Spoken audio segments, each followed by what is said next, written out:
The pandemic has created a window of opportunity to change the way we serve a new generation of learners.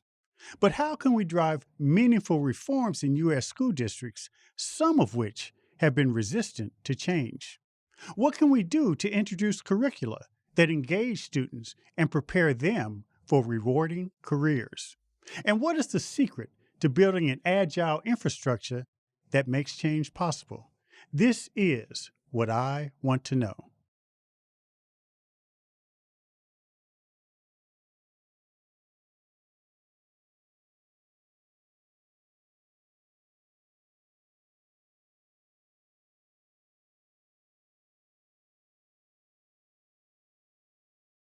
Today, I'm joined by Dr. Sonja Santelises and Dr. Shari Camhi to discuss a new vision for the future of school districts across the country. Dr. Sonja Santelises is the CEO of Baltimore City Public Schools. She has spent her 30-year career in urban education. Dr. Santelises is a big believer in the power of curriculum. When done right, it can drive student engagement, career success, and increase equity. She's joining me today to discuss new approaches to curriculum and how the aftermath of the pandemic gives us an opportunity to change school systems for the better. Well, Dr. Santelises, it's such an honor to have you on the show. I'm a big fan of your work. I've got a lot I want to unpack, but I do want to go back to your roots. You know, as I was doing some research on you, we have something in common. I understand your father was a chemist. Yes. Yes, he sure was. And he grew up in the South. In Mississippi. And my father grew up in South Carolina, and he had a master's in chemistry Really? and ended up going to pharmacy school in Indiana. He was in the service, met my mother when he was stationed in Indianapolis, where she's from, and ended up being one of the first African Americans licensed to practice pharmacy. And the whole science background thing, particularly for, folks of color, men of color back then, it was almost like a hidden thing that rarely came out because you didn't have the opportunities. And I know you must have grown up hearing those stories. Yes. So one, it's great to be in the club with you, Kevin, of the, folks who have Black fathers who were in science, because I agree with you, it is a big thing. And I do remember the stories, and my dad has even told my girls that he was set to go to dental school, wanted to be a dentist, looked at the cost of dental school and said, well, that's not going to happen. And, took the chemistry straight route, but it does. And it just points to the hidden gems and the hidden, frankly, potential. Sonja, the last thing I'll say on this, I was the outlier in the family. I have no science or math proclivities, at least none that I know of. And my youngest brother won the state science fair. One sister has an accounting degree. My other sister did biology and chemistry research, and my father was a pharmacist. And so, but I could talk. So Which is clear right now. That's how I got by. Yes. But how did that influence you? Because you later ended up running a strong math program in New York City, algebra program. It's clear it instilled this desire to make sure that the sciences and math were not neglected or ignored among low-income working-class families. No, absolutely. It had an influence, and very similar to you. I am a daughter of letters, even though I am a daughter of a chemist. And so, normally folks would be surprised, right? They would say, you're a literature, you're a world language geek, you do it, like, why this? But you're absolutely right. And it's because of my dad. Even though I discovered a love for languages, I discovered a love for writing and literature, that's not going to jazz everybody, right? And so that's important. And then two, just when you look at who the schools are that are producing large numbers of scientists, either Black scientists, brown scientists, scientists from underrepresented groups, really the answer to a lot of our world public health, environmental questions, those are coming from young people who hold the answers. And if they don't tap into where they are, then those answers go unearthed. And so I really believe that. I really believe the cure to diseases are lying in this next generation. And I think the, answers to world population challenges and feeding challenges and climate change and all of that is located in this generation. And so we don't know what young people are going to do. But I do often think, is that the next Jackson, right? Yeah. Which is my dad's name, Yeah. that we're not reaching. Well, and when it comes to the future and the fact that we need more kids of color in the sciences, it does begin with that grounding when they start school and having the opportunity to get a quality education, which leads me to Baltimore City Schools. I mean, you're the CEO of a school district that's had some challenges. Talk to me about why you even wanted to do this. A lot of it is just driven by what we just finished talking about, that there is this potential, that there are these kind of blanket, broad brush strokes of definitions, particularly about young people of color, that just are not true and are based and grounded in a lack of opportunity, a lack of kind of underserved, undereducated, communities that really are hampering our progress as an overall society. My drive is, yes, there's untapped potential, but also there really is a tradition of educational excellence, particularly in the Black community, that I think drives me to want to do this work. And when you came to Baltimore, some of the challenges, as you know, I was real active with DC Public Schools, and it was similar, 20 years ago. All we heard and read about were not the examples of excellence, but the challenges. Some of the challenges, not just in the school system in DC and in your case, Baltimore, but in the neighborhoods and communities. There was holistic challenges in terms of, mind, body, and spirit. How did you prioritize your approach to working toward turning things around? There's a narrative that really separates communities from their schools. And some of it is founded on, legitimate concerns, right? And this, whenever you close schools, it sends, see, look at that eye movement, Wow. right? Please, I just got a shudder. I mean, right? But that impacts trust, Yeah. right? And so it really has been about building back trust. It's been about a posture of listening and hearing. But, we have areas we can improve as well. We're not perfect. It's not as if every school board meeting, people come to testify to say, oh, you're just listening beautifully, right? We still have a ways to go as well, but it is important. Adrian Fenty started on my staff on the city council before we became mayor. And I knew Michelle Rhee, and I remember sitting down talking to them, and they were both talking about some of the initiatives, which, a lot of us felt made sense. And I remember saying to Adrian at the time, you got to hug people before you change them.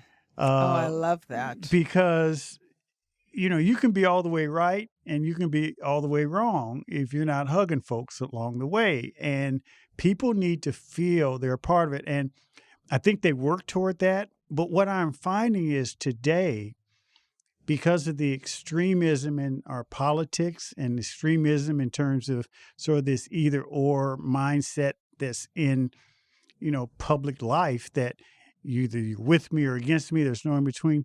I think you have to go the extra mile. And when you're talking about changing hearts and minds in school districts, it's even more important. So it's just interesting to hear you say that you put that as one of your top priorities ahead of these initiatives. And frankly, I think more school districts should do that.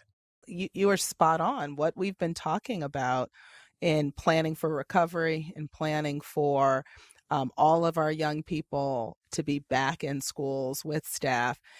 Let me tell you, Kevin, overwhelmingly, what you just said rings as true a week ago when I was out in barbershops and boxing, boxing clubs. I've been out really trying to talk with folks to say, what do we need to do to make sure all young people are back? And overwhelmingly, Kevin, what you just said was the resounding theme. It did not matter who I was speaking to or what section of our city. When I said, what do we need? They said, we want to know that there are folks that care, that are waiting for our families and our students when they come back. Like, we'll get them back. And I had community organizers saying, they're coming back. That's not the question. We're going to make sure they're back. The question is, will you all be ready for them when they come back? Yeah. Now, how do you actualize that on the ground? Classroom by classroom, teacher by teacher, school by school? You can't touch, I wish I could touch every single one of our 10,000 employees and personally guarantee that each and every one of them understood the importance of moving the way that we've been talking about. But I don't have that. And so instead, principals are a major lever, and what we signal to principals matters. Principals and classroom teachers are still the educators that families go to first and the ones they trust the most. And they are our primary message carriers. So really trying to emphasize that at that level. And then, having hard discussions with some of my central team, who just should not be in front of people, Kevin. Like, if nothing else, like, you might be really smart on this. We've had people who have worked through their own trauma the past year and a half. And what I've said to supervisors is some people need to sit down. Some people do not need to be in front of people, but it really is the major point, making sure it's a major leverage point. And this, building the expectations, because what you inspect, that's what you can expect. Exactly. And so that's what we've been trying to do, is really hone in on that and provide supports around that. But, circle back with me in September and we'll see how we did that. You once said that quality curriculum is both windows and mirrors, and you have been a big advocate and proponent of having the right curriculum for kids in every classroom. Talk to me about the value of curriculum and how you instill better curriculum and usage of curriculum in your schools for students. No, I really am a proponent of curriculum. And what I said once when, somebody was pushing me on it, curriculum alone can't, change a child's learning experience. And I said, that's absolutely true. I would never say it is only curriculum. Yeah. But what I do know is that what a student learns signals first what we think is important. And it goes back to what we were first talking about, Kevin, and that is, we don't know what young people are going to do. We don't know all of their hopes and dreams. And so it's our responsibility as a K-12 system, particularly one that serves large numbers of under-resourced communities and their children, to make sure that they have a broad scope. And so they've got to be able to see themselves in the curriculum, which, particularly for people of color, has not been the case for too long. But they also need to be able to connect, with larger traditions of learning, larger history, and then situate themselves within that larger arc. So talk to me about the structure of schools. And I want to ask you specifically in a minute about the pandemic. But, we've had this structure in place for a couple hundred years. People talk about that.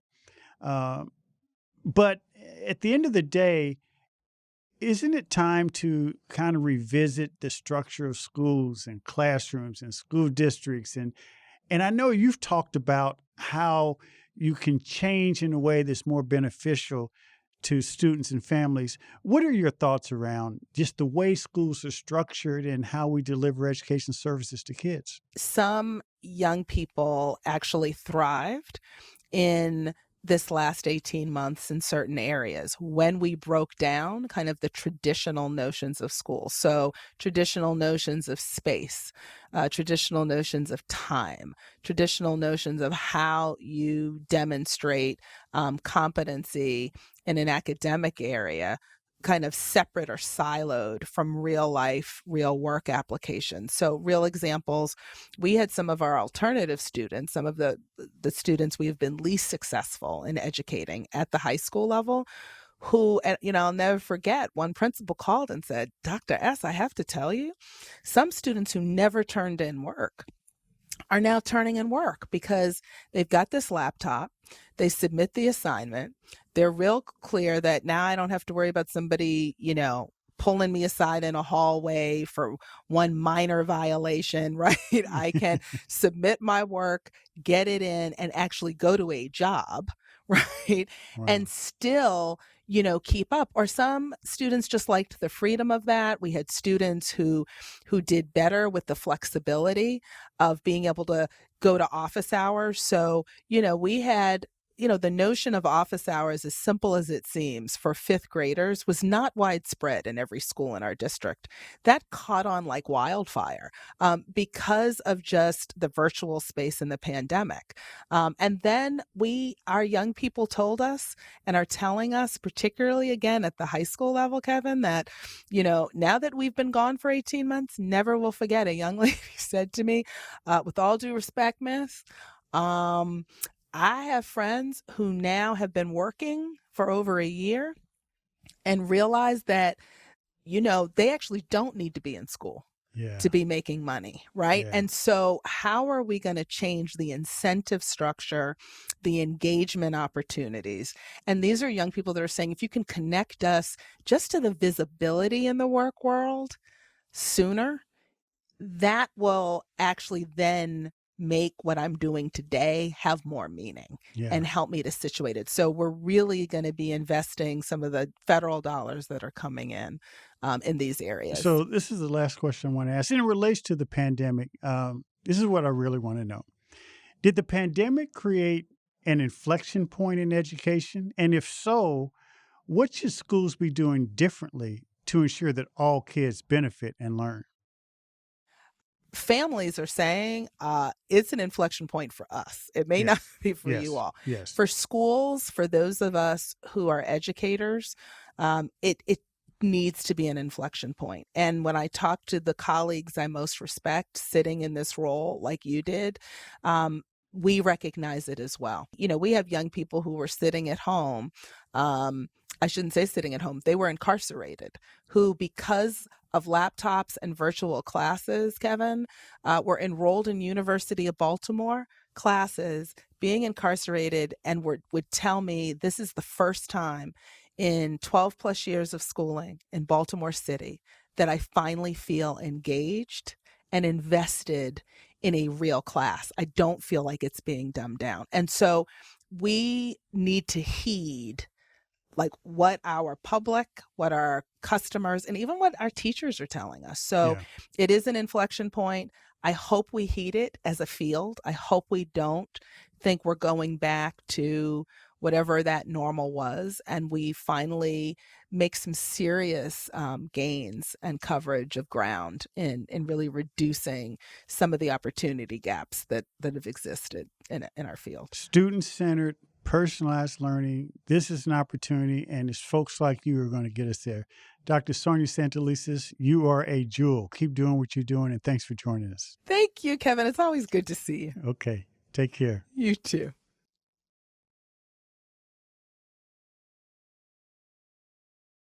Dr. Shari Camhi is the superintendent of Baldwin Union Free School District and the president-elect of AASA, the School Superintendent Association.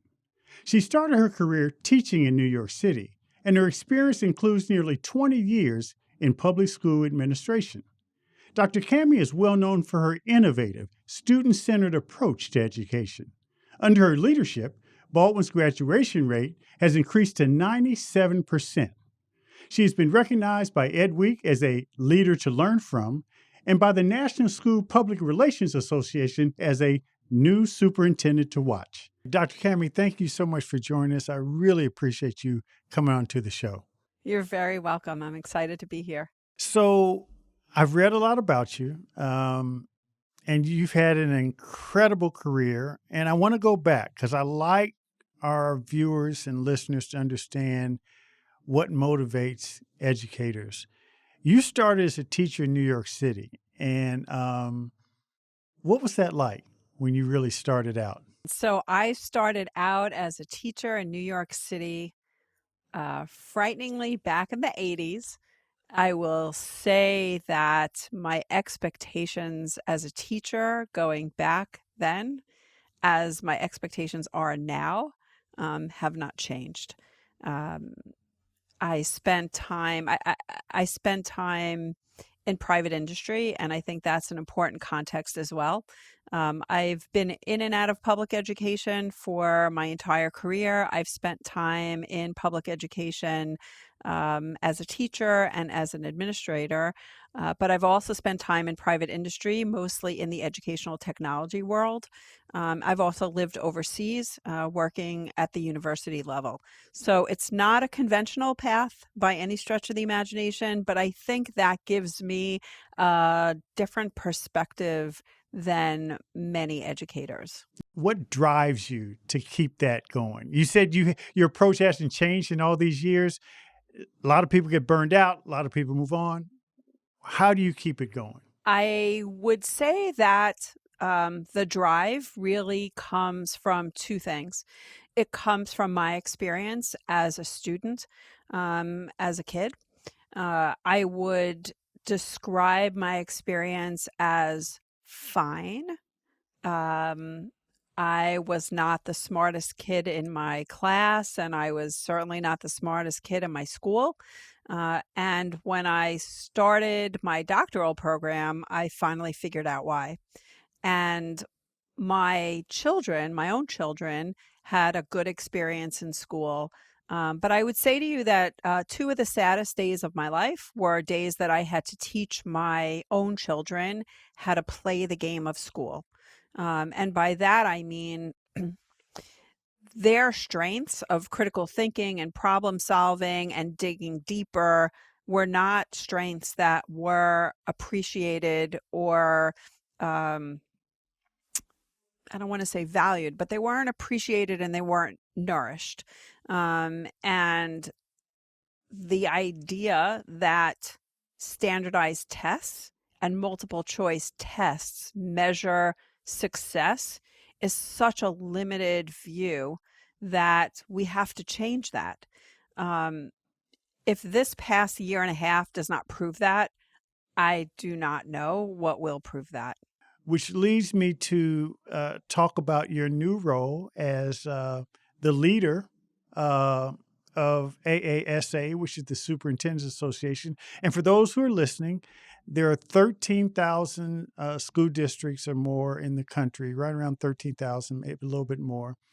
10,000 of those school districts are a member of AASA. It is by far the preeminent association that speaks for superintendents. And Dr. Cammy, you are the incoming president.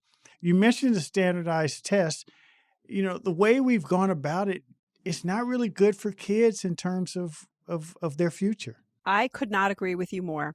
It's interesting because there is a group of folks out there that believe that without those kinds of tests, we actually fail in the area of equity. But I think that's a really narrow focus. What I have found is that our students that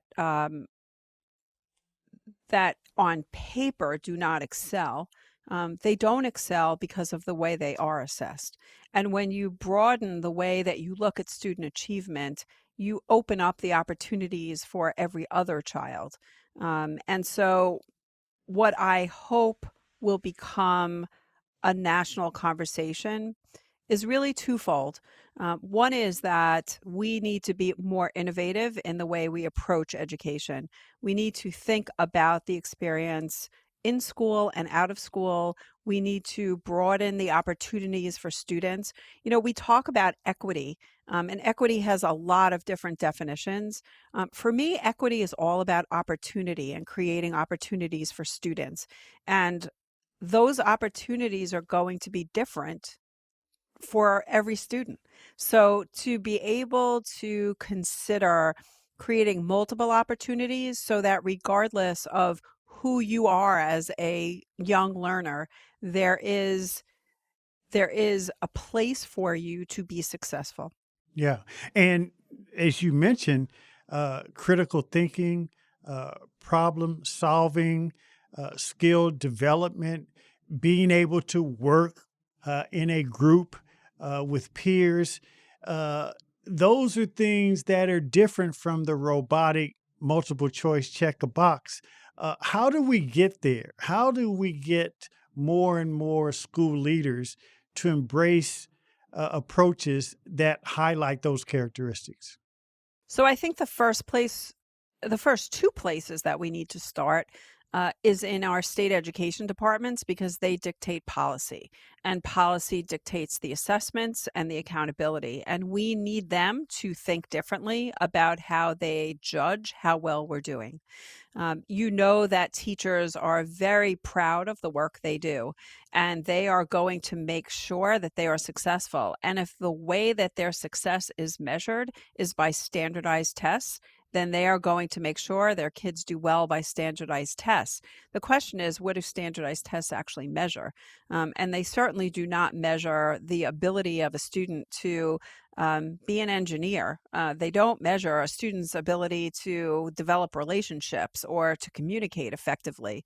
So I would say number one is our state education departments and looking at policy. I would say the second place that we really need to look at is higher education. Higher education is where we go for preparing our next generation of teachers. And they really need to be thinking about what are the skills that students need to be successful post-high school, post-college, and how do we prepare our teachers to create those opportunities for students. In Baldwin, for example, we hire new teachers every year, and they participate in a 4-year cohort program where we basically retrain them from the beginning. And when I say retrain, I mean everything from mindset to practice. How do they respond to this new training once they get beyond sort of the shock of, wait a minute, I thought I was ready? So I am not sure that any teacher who comes out is ready. It is scary to be a teacher for the first time. I would say a couple things. Number one, because they are in a cohort, I think they feel very supported. They have each other as well as us. So that definitely works. But I also think that they recognize the success they have with the tools they're learning. I can tell you that after every session, the teachers, especially in the beginning, right, first year, they start out, they are like deer in headlights. They're frightened. And by the end of the first week, they are best friends. They're going out to lunch with each other. They're laughing. They're smiling. They feel more comfortable immediately. But they learn these methodologies, they see success with the methodologies, and that develops confidence. And so that is exactly what we need them to do. More than anything, they have fun. Yeah. And when you have fun, you create an emotional environment that allows the learning to happen. Like you, I believe that the last year and a half has been a reset in many ways for the world and for individuals in the world.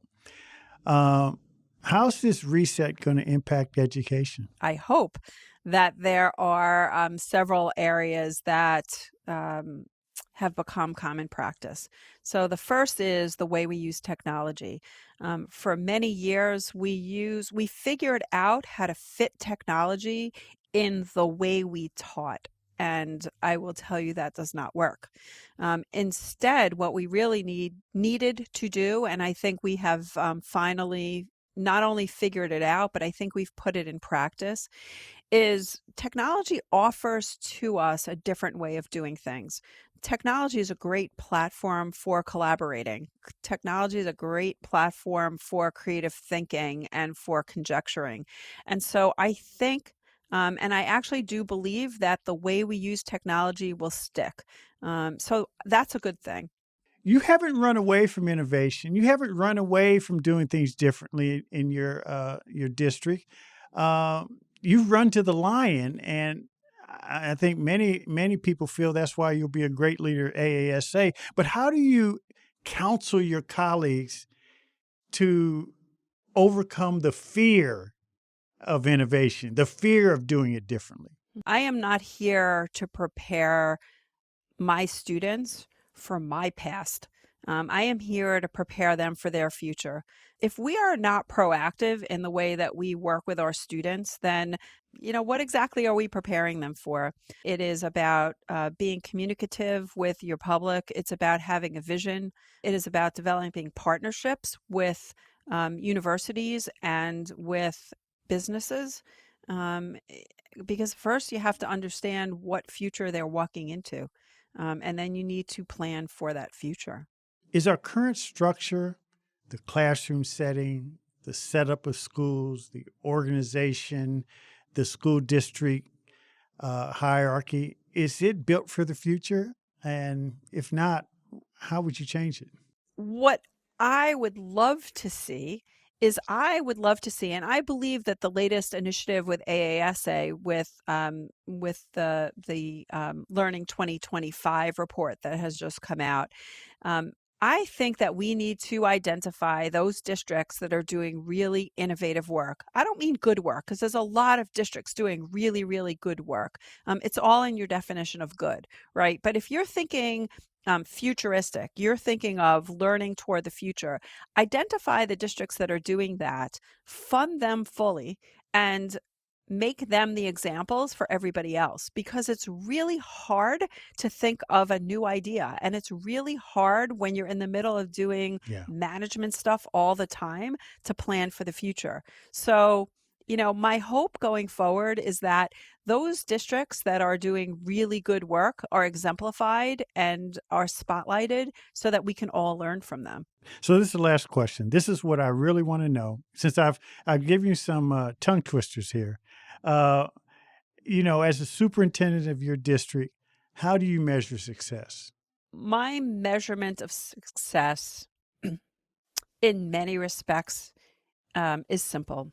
When I go into a classroom, if there's so much learning going on that the teacher doesn't know that I walked in, I'm happy, because those kids are deeply engaged. My teachers are deeply engaged. If my students talk about experiences that they had, whether it's with a business partner or in their classrooms with their teachers, that brings them joy and a love of learning and deeper understanding, not only of content, but of skills, that they can speak well and they can conjecture and they can create an argument for something that is a complex idea, then I know that we are successful.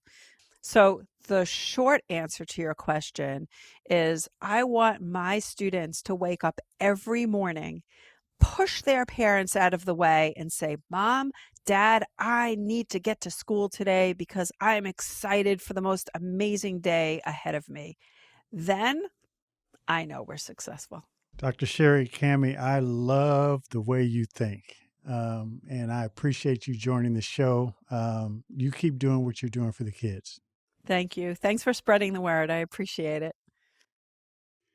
Thanks for joining What I Want to Know. Be sure to follow and subscribe to the show on Apple Podcasts, Spotify, or your favorite podcast app. And don't forget to write a review, too. Explore other episodes and dive into our discussions on the future of education. I also encourage you to join the conversation and let me know what you want to know using hashtag WIWTK on social media. That's hashtag WIWTK on social media.